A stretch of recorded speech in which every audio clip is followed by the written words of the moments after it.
You are listening to the Horse Radio Network, part of the Equine Network family. Hi, I'm Jennifer Wood. And I'm Jennifer Connor. From Equestrian Businesswomen, and you're listening to Equestrian B2B, the podcast that brings together industry leaders, entrepreneurs, and equestrians for conversations about how they build and sustain a successful business. On today's show, we're going to be speaking about the Equestrian Businesswomen Networking Brunch that we just hosted at WEF on March 26th. We had a branding and networking exercise facilitated by former podcast guest Lori Birnbach from episode 40, and our keynote speaker was Carol Cohn. Carol Cohn is internationally recognized for her work in social purpose and corporate social responsibility. Her latest company, Carol Cohn on Purpose, is her return to her entrepreneurial roots and life's passion to educate, inspire, and accelerate social purpose programs and impact for organizations and nonprofits around the globe. For more than 35 years, Carol has embraced a steadfast commitment to building lasting partnerships between companies, brands, and social issues for deep business and societal impact. She adamantly feels that today, companies and brands must have a deeper meaning beyond the bottom line. So our networking event was really a success, I would say. We had a great turnout, a lot of really powerful women in the room. And I think that it really kind of set the stage for what we could potentially have coming down the line. And I think that WEF was amazing in helping us, all the ladies over there that helped get it going. And, I really look forward to some future events. For sure. I think it was a good time. It was a great venue. We had a really incredible group of women show up that were really engaged and wanted to meet new people and network with each other and talk about things. And I thought both of our speakers were amazing and getting people really invested in what we were doing at the brunch. And I think we met all of our goals. Yeah, absolutely. I think starting off with Lori and doing the exercise where we took, and it was actually something she had talked about in our podcast, right? That she, had everybody kind of think about what brand who they were as a brand, like a famous brand, and kind of who they identified with. And I liked that we went around the room at the end and kind of got some people who wanted to offer up what brand they identified with. And, after that podcast, I had gone back and I actually did that little exercise, and I had come up with, and this, but I'll share with our listeners that I had come up with that I'm like Almond Joy and Mounds. And I think of that because it's sometimes you feel like a nut and sometimes you don't. Right. And that I'm, sweet, but chewy, but you can get me with or without the nuts, and, pretty dependable in quality. So I think that was a really fun part of it. And I liked how she segmented into using that for the networking portion. Right. Yeah.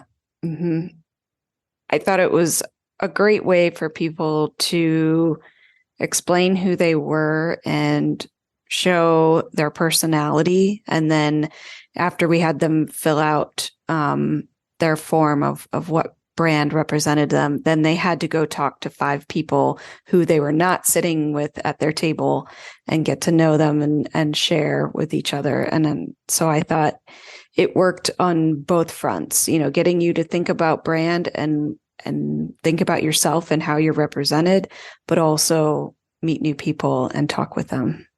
Yeah, absolutely. And I think that's one of the toughest things about networking events is trying to get people to actually do the networking part of it. And this was a great way to get people to get interested and do it. And then I think that going through and selecting the brands, that was so good in connection to what Carol came in and talked about. Right. With the social purpose part of it. I think it kind of tied up everything and was full circle. Right.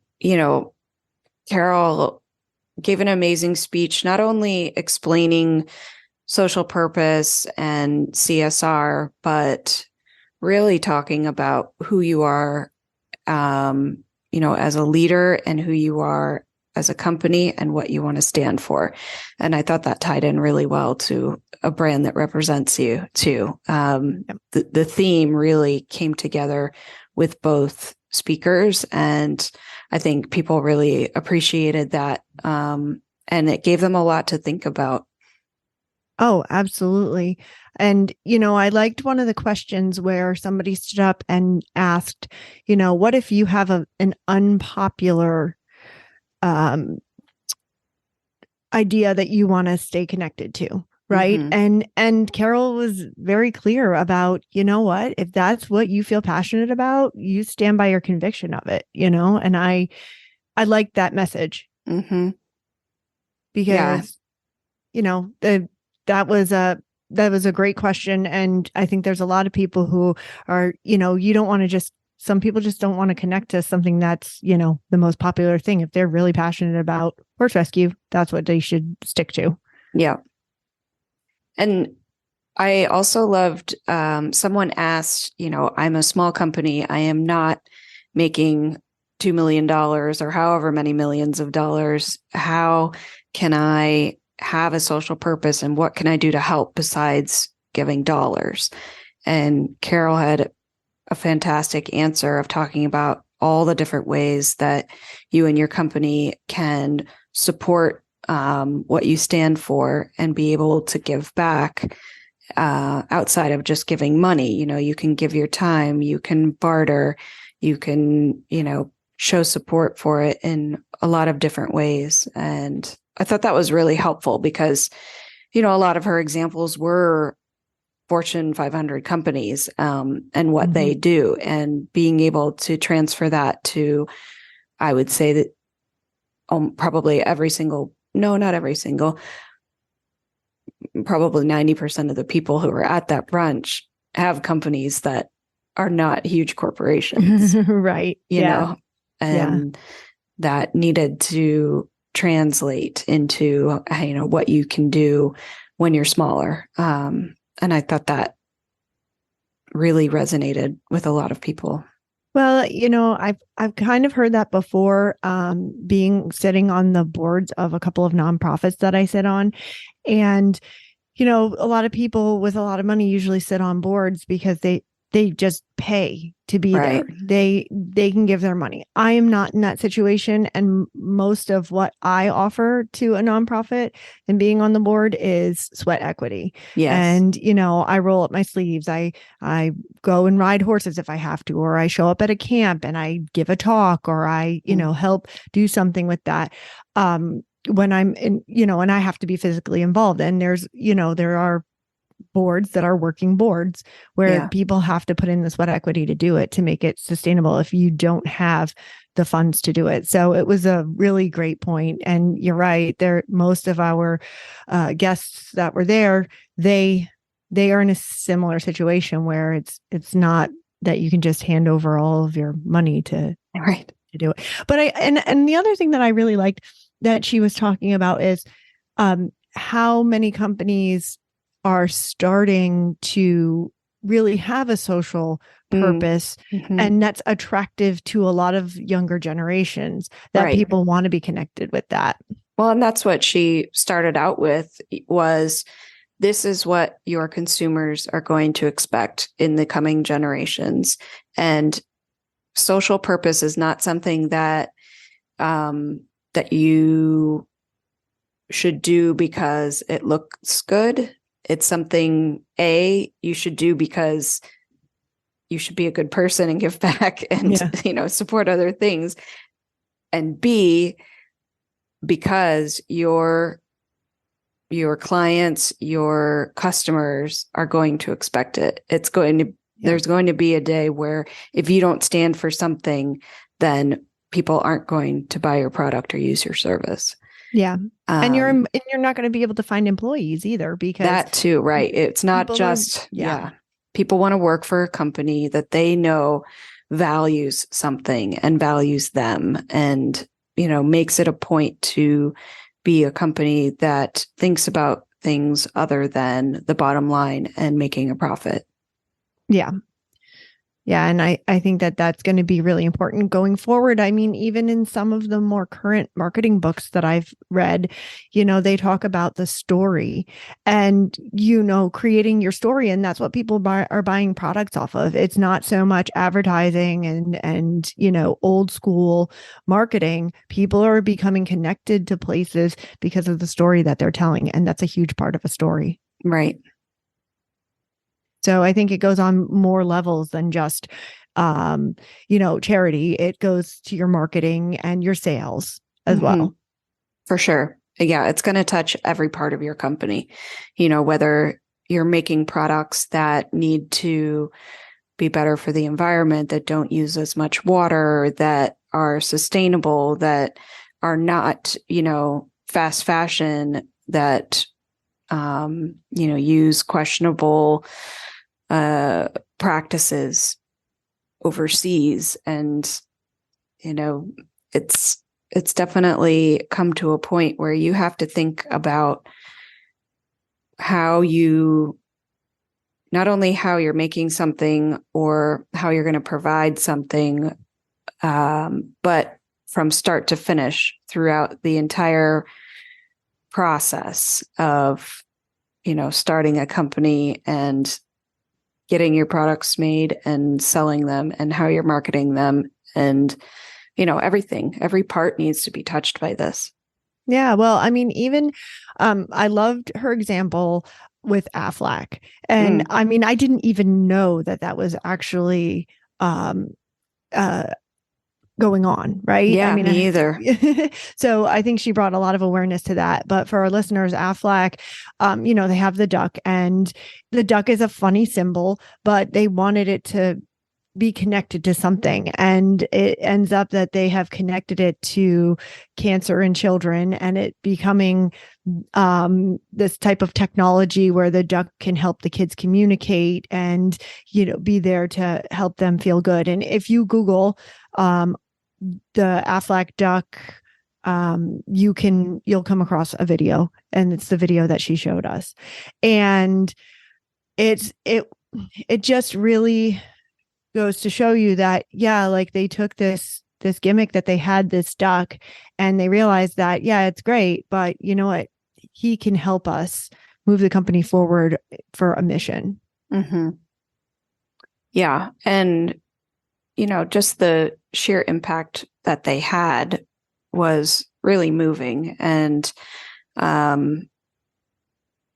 because of that, and, because of how special it was and the impact that it had, I forget how many media hits she said that they got off of that, but it was pretty incredible. I mean, I think it was in the billions of the impressions that they received from, the outreach campaign about it and how they were helping people. So, it's worth it to think about where you are as a company and what you stand for, and, having, and not just doing it for the sake of getting good media impressions, but the media impressions come because you're doing something good. Right. And I mean, sure, in a way, Aflac offers a product, but it's also like a service, right? It's an insurance service. So this doesn't just apply to people who are making goods. Right. If you're selling something, it still applies. If you're selling being a riding instructor, it still applies. For sure. I think that this was a great way for us to get back into having events. We haven't been able to do anything in person since 2019. So this was a great first step in getting our feet wet. And I think we set the bar pretty high. For sure. We talked about it exceeding our expectations. So like you said, it was really cool to be back in person. All of the feedback that we got from attendees was that it was so great to be able to talk with people again. And, there's been plenty of events happening in the past year or so, but, for us doing this as, kind of a side thing, in addition to all of the other work that we do and our full-time jobs, managing a a major thing like a summit, it takes 9 to 12 months of planning leading up to it. So that just hasn't been a possibility since COVID and everything else happening in life. So, Yeah. I think we put this brunch together in 6 weeks. Yes. So I was very, very happy at the way it turned out, considering we kind of decided to do it a little last minute. So, knowing that and knowing how well it turned out and how well supported it was, I think we were we felt pretty sure that we could announce future events that we want to have. Yeah. And I think the next one that we're going to end up being involved with is the Saratoga Horse Shows, the Women in Business Show, which is July 12th through the 16th. Mm-hmm. And we're going to work on a healthy, wealthy, and wise theme for that one. Yeah, which I think is really fun, and be able to have different speakers and workshops and really, I hope, draw in a crowd of people who want to come and see the Saratoga Horse Shows. It's going on the same time as the races in Saratoga, and be able, hopefully, to get the people showing at the horse show involved as well. I think that was kind of our main market last year, was just people at the show. And it was the first time we did anything with the team at Saratoga Horse Shows. And this year, I think we know where things are and we can build on it for this year. I mean, just like Adele said, sometimes it takes like 3 years to get it going. So right. I think we're a little bit ahead of the game, because I think we learned a lot last year, and now having this under our belt, I think we're going to knock it out of the park for this year. Yeah.